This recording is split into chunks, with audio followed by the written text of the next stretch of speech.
Dalam keadaan pandemik ini, ramai yang terkesan sehingga ada yang tidak boleh meneruskan kelangsungan hidup kerana dibuang kerja atau tidak mempunyai sumber pendapatan. Bagaimana sekiranya anda terkesan dan tidak boleh membayar sewa rumah? Apakah hak anda sebagai penyewa rumah dan apa pula hak anda sebagai pemilik rumah? Jika anda tidak tahu lanjut, jangan lupa subscribe kepada channel kami dan like kepada video ini.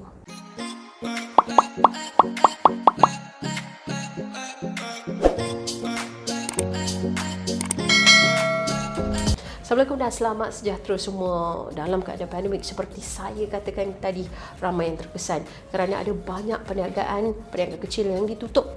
Macam kita tengok ada hotel-hotel yang ditutup, ada restoran yang ditutup sehingga menyebabkan pekerja-pekerja ini dibuang dan ada juga dikekalkan potongan gaji daripada tahun lepas.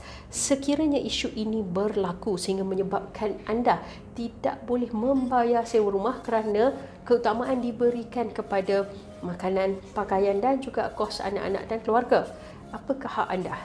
Untuk anda tahu lanjut, sekarang ni kita nak lihat tanggungjawab kedua-dua pihak. Sebenarnya di dalam suatu kontrak perjanjian sewa, penyewa mempunyai tanggungjawabnya, begitu juga dengan pemilik rumah. Apakah tanggungjawab penyewa? Secara asasnya, sebelum kita memulakan sewaan, setiap sewaan itu perlu ada perjanjian sewa. Jadi kedua-dua pihak yang memberi sewa dan juga menyewa perlu tahu terma-terma yang terkandung di dalam perjanjian. Baca dan teliti perjanjian tersebut. Seterusnya, tanggungjawab penyewa adalah untuk memastikan tiada aktiviti-aktiviti kacau ganggu yang dilakukan sehingga boleh mengganggu kawasan kejiranan ataupun melakukan aktiviti-aktiviti yang salah di sisi undang-undang atau aktiviti jenayah, dan juga kena memastikan rumah yang disewa itu berada di dalam keadaan yang baik. Selain daripada itu juga, penyewa perlu memastikan bayaran bulanan dibayar setiap bulan dan juga segala bil-bil utility dibayar, dan sekiranya berlaku kerosakan perlu dimaklumkan kepada pemilik rumah. Bagaimana pula dengan tanggungjawab pemilik rumah?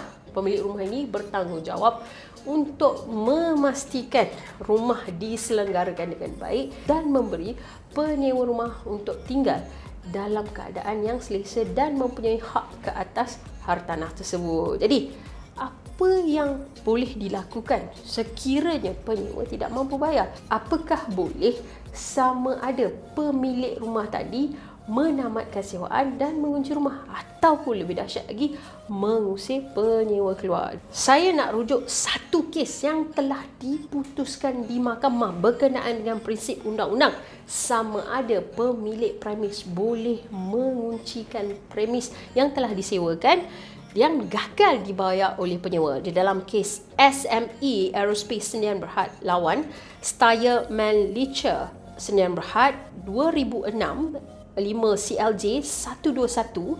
Apa yang berlaku dalam kes ini? Plaintiff yang merupakan penyewa telah gagal untuk membayar sewa pada bulan Januari dan juga Februari 2005. Tidak berpuas hati dengan kegagalan plaintiff membayar sewaan itu, defendant yang merupakan pemilik premis telah menguncikan premis sehingga menyebabkan plaintiff tidak dapat masuk dan menikmati premis tersebut.